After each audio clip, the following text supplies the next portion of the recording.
Olá, pessoal! Imaginem a seguinte cena. É Natal de 1989. Você está refugiado em uma embaixada, cercado por 27 mil soldados americanos. De repente, alto-falantes gigantescos começam a tocar Judas Priest, em volume ensurdecedor. E não param. Não por uma hora, não por um dia, por 72 horas ininterruptas. Parece roteiro de filme, mas aconteceu de verdade com Manuel Noriega, o ditador do Panamá.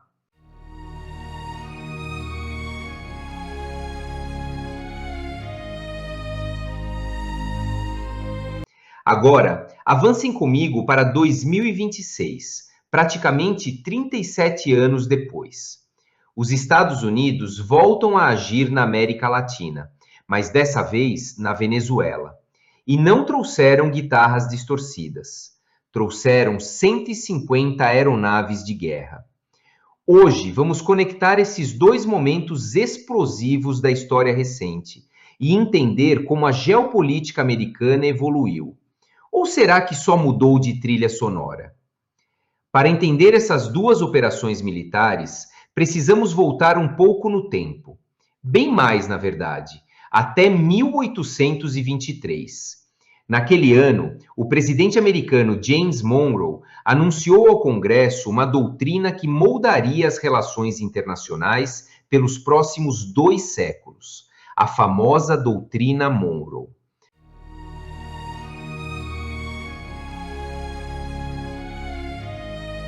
O lema era simples e direto: a América para os americanos.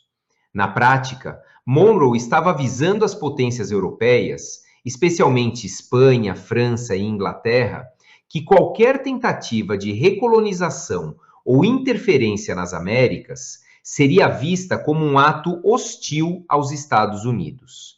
Parece bonito no papel, certo? Uma espécie de defesa continental. Mas na prática, ao longo dos anos, essa doutrina se transformou em justificativa para o intervencionismo americano em toda a América Latina e no Caribe. Cuba, República Dominicana, Haiti, Nicarágua, Guatemala, Granada. A lista de países que sofreram algum tipo de intervenção militar ou política dos Estados Unidos ao longo do século XX é extensa. Com a Guerra Fria, essa política se intensificou. Os Estados Unidos não queriam outra Cuba, ou seja, não aceitavam governos de esquerda ou com alinhamento soviético em seu quintal. Nos anos 1980, durante o governo Reagan e depois Bush pai, surge outro elemento: a guerra às drogas. O narcotráfico vindo da Colômbia, passando pela América Central e chegando aos Estados Unidos, torna-se uma questão de segurança nacional. E é aqui que entra nosso primeiro protagonista, Manuel Antônio Noriega Moreno. Nascido em uma família pobre da cidade do Panamá em 1934, Noriega conseguiu uma bolsa para estudar em uma escola militar no Peru. Voltou ao país como subtenente e logo mostrou ser um homem inteligente, rápido e, como alguns diriam, meio psicopata. Desde o fim dos anos 1960, Noriega trabalhou como informante da CIA. Em plena Guerra Fria, ele fornecia armas a grupos de direita na Nicarágua e na Costa Rica, ajudando os americanos a conter a influência comunista na região. O salário? Mais de 100 mil dólares por ano em 1976. Uma fortuna para a época. E quem era o diretor da CIA naquele momento? Ninguém menos que George Bush, o futuro presidente que ordenaria sua captura. Em 1983, Noriega assumiu o controle das Forças Armadas Panamenhas e se tornou, na prática, o ditador do país. Mas logo começaram a surgir acusações graves: corrupção, lavagem de dinheiro e, principalmente, envolvimento com o narcotráfico. O Panamá era estratégico demais para os Estados Unidos ignorarem os problemas. O Canal do Panamá, ligando os oceanos Atlântico e Pacífico, era praticamente um protetorado americano. Milhares de americanos viviam ali. Em 1989, as eleições foram fraudadas descaradamente. A violência contra a oposição aumentou e Washington decidiu: era hora de agir. Na madrugada de 20 de dezembro de 1989, começou a invasão. 27 mil soldados americanos entraram no Panamá. Em apenas 4 horas, as Forças Armadas Panamenhas, 16 mil homens, se renderam. Mas as cenas de violência continuaram. Civis foram atingidos. Segundo a ONU, entre 2.500 e 4.000 pessoas morreram, a maioria civis. 20 mil ficaram desabrigadas. Noriega, porém, conseguiu escapar. E no dia 24 de dezembro, véspera de Natal, ele ligou para a Nunciatura do Vaticano pedindo asilo diplomático. E foi aí que a história ficou surreal. No dia 25 de dezembro, ao fim da tarde, os americanos descobriram o esconderijo de Noriega. O general Maxwell Thurman, comandante da operação, teve uma ideia, digamos, criativa. Se não podiam invadir uma propriedade diplomática, fariam com que o ditador não conseguisse ficar lá. A arma? Rock pesado em volume máximo. A trilha sonora veio da rádio militar Southern Command Network e foi escolhida a dedo. Welcome to the Jungle do Guns N' Roses, uma saudação ao novo lar de Noriega. I Fought the Law do The Clash. E a lei venceu, obviamente. Panama do Van Halen, só para deixar claro onde eles estavam. If I Had a Rocket Launcher, de Bruce Cockburn, autoexplicativo. E faixas de Judas Priest, Black Sabbath, The Doors. Por 72 horas ininterruptas, Noriega, que dizem ser um apreciador de ópera, foi bombardeado com heavy metal e hard rock em volume ensurdecedor.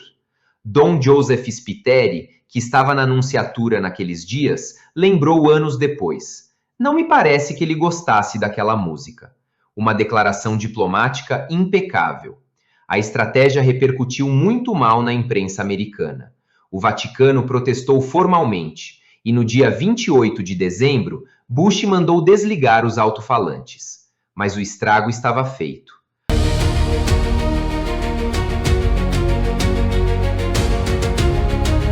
No dia 3 de janeiro de 1990, sem saída, Manuel Noriega se rendeu. Foi imediatamente levado aos Estados Unidos, onde seria julgado e condenado a 40 anos de prisão por narcotráfico. O general Thurman definiu a tática como uma ferramenta psicológica efetiva. A história batizou o episódio de Music Torture, tortura musical. Tragicômico? Sem dúvida. Mas foi apenas o começo dessa história.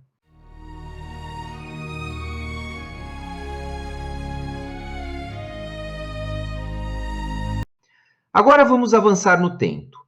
37 anos depois, quase na mesma data. A Venezuela de Nicolás Maduro estava em crise profunda. Eleições fraudadas, economia colapsada, milhões de venezuelanos fugindo do país. E o presidente Trump, em seu segundo mandato, decidiu agir. Mas dessa vez não haveria guitarras distorcidas. Seria uma demonstração de força militar que o mundo não via desde a invasão do Iraque em 2003. Na madrugada de 3 de janeiro de 2026, mais de 150 aeronaves decolaram simultaneamente de 20 bases americanas espalhadas pelo hemisfério ocidental. F-22 Raptors, F-35, FA-18 Hornets, aviões de guerra eletrônica EA-18, bombardeiros B-1, helicópteros de ataque, drones, um verdadeiro balé no céu, nas palavras do general Dan Kane, chefe do Estado-Maior Conjunto das Forças Armadas. A CIA tinha infiltrado agentes por meses. Eles sabiam tudo sobre Maduro, onde morava, para onde viava, o que comia, que roupas usava, até que animais de estimação tinha. Construíram até uma réplica de sua casa-fortaleza para treinar a operação. Às 23 horas e 46 minutos, horário local, Trump deu luz verde. Primeiro, guerra cibernética. Sistemas de defesa aérea venezuelanos foram desabilitados. Luzes apagadas remotamente. Helicópteros da Força Delta, unidade de elite do exército americano, voaram a apenas 30 metros sobre a água para evitar detecção. A operação durou cerca de 2 horas e 20 minutos. Houve confronto. Uma aeronave americana foi atingida, mas continuou operável. Todas voltaram em segurança.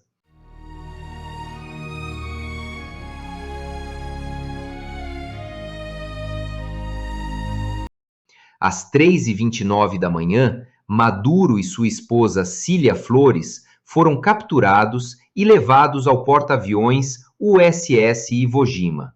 De lá, direto para Nova York para enfrentar acusações de narcotráfico. E foi na coletiva de imprensa que Trump revelou algo que mudaria a retórica da política externa americana. A doutrina Monroe é muito importante, mas nós a superamos em muito. Agora eles chamam de doutrina Donroe.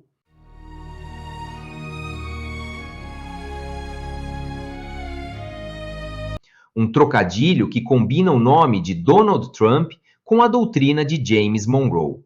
Cunhado pelo New York Post 1 ano antes, o termo foi oficialmente adotado pelo presidente. E não era só retórica. A Estratégia de Segurança Nacional de novembro de 2025 já anunciava: os Estados Unidos serão preeminentes no hemisfério ocidental, como condição para nossa segurança e prosperidade.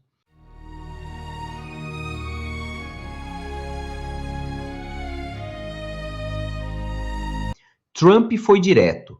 Segundo nossa nova estratégia de segurança nacional, a dominância americana no hemisfério ocidental nunca mais será questionada. E no mesmo dia, Trump ameaçou a Colômbia de Gustavo Petro, alertou sobre a queda iminente de Cuba e advertiu o México. A mensagem era clara: qualquer governo que desafie os interesses americanos no hemisfério pode ser o próximo. Então, o que mudou de 1989 para 2026? Em termos de método, tudo. Noriega foi vencido pelo cansaço, uma guerra psicológica baseada em cultura pop. Foi quase cômico, se não fosse trágico pelas vidas perdidas. Maduro enfrentou o poderio militar total dos Estados Unidos. Tecnologia de ponta, inteligência infiltrada por meses, ação coordenada em escala hemisférica. Mas a lógica permaneceu a mesma. A doutrina Monroe, em suas várias formas, continua viva. De 1823 até hoje, são mais de 200 anos de uma política externa baseada na ideia de que os Estados Unidos têm o direito, ou o dever, de moldar o destino político da América Latina. A diferença é que agora, com a doutrina Monroe, esse intervencionismo ganhou um novo nome e uma demonstração de força que deixa claro: a era de negociações diplomáticas longas acabou. Claro, não podemos esquecer o custo humano. Em 1989, milhares de panamenhos morreram. Em 2026, ainda não sabemos o número completo de vítimas venezuelanas, mas já há relatos de civis atingidos. Trump deixou claro que os Estados Unidos administrarão a Venezuela até que haja uma transição justa e que o petróleo venezuelano, as maiores reservas do mundo, será explorado por empresas americanas.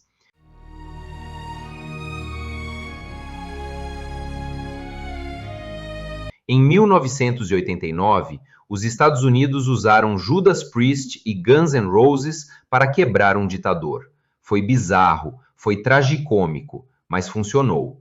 Em 2026, nem precisaram de música. A mensagem de poder já estava clara o suficiente.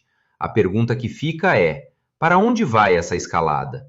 Quem será o próximo na mira da doutrina Monroe? Mas existe uma questão mais profunda aqui que precisa ser dita, mesmo que seja desconfortável. Observem nossa história. Desde as independências no século XIX, a América Latina tem uma tendência a se alinhar automaticamente aos interesses das grandes potências. Seja os Estados Unidos, seja a União Soviética no passado, seja a China hoje. Agora comparem com a Índia. O país conquistou sua independência em 1947, há apenas 77 anos. E vejam o que fizeram. Tornaram-se potência nuclear, desenvolveram um programa espacial próprio que chegou à Lua e a Marte, criaram uma indústria tecnológica robusta e, mais importante, negociam seus interesses sem se submeter automaticamente a ninguém. A Índia compra petróleo russo durante a guerra na Ucrânia, negocia tecnologia com os Estados Unidos, mantém acordos militares com a Rússia, participa dos BRICS, mas não se torna refém de nenhum bloco. Enquanto isso, o Brasil, independente desde 1822, há mais de 200 anos, ainda mantém mentalidade de colônia. Temos uma das maiores fontes de riquezas do mundo, minérios estratégicos, água doce, biodiversidade, terras férteis. Mas não conseguimos nem defender essas riquezas de forma autônoma. Abandonamos nosso programa nuclear nos anos 90. Não temos capacidade dissuasória real. Não desenvolvemos tecnologia de ponta de forma sistemática.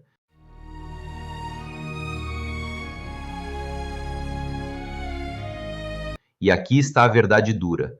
Nações não possuem amigos, possuem interesses. Os Estados Unidos não são vilões por agirem em defesa de seus interesses nacionais. Essa é a função de qualquer Estado soberano. O problema não é o imperialismo americano em si, é a nossa ausência de pensamento estratégico autônomo. Enquanto continuarmos escolhendo lados em disputas alheias, ao invés de construir nossa própria capacidade de barganha, enquanto continuarmos exportando matéria-prima ao invés de desenvolver tecnologia, enquanto continuarmos sendo incapazes de defender nossas riquezas, continuaremos sendo peças no tabuleiro geopolítico de outros, não jogadores com cartas próprias. A integração latino-americana, o desenvolvimento tecnológico autônomo, a capacidade de defesa real, esses não são sonhos utópicos, são pragmatismo estratégico. É o que a Índia fez, é o que a China fez, é o que todo país que deixou de ser colônia de verdade precisou fazer. De Noriega a Maduro, de 1989 a 2026, a história se repete porque nós, latino-americanos, não aprendemos a lição fundamental. A autonomia não é ideologia, é sobrevivência.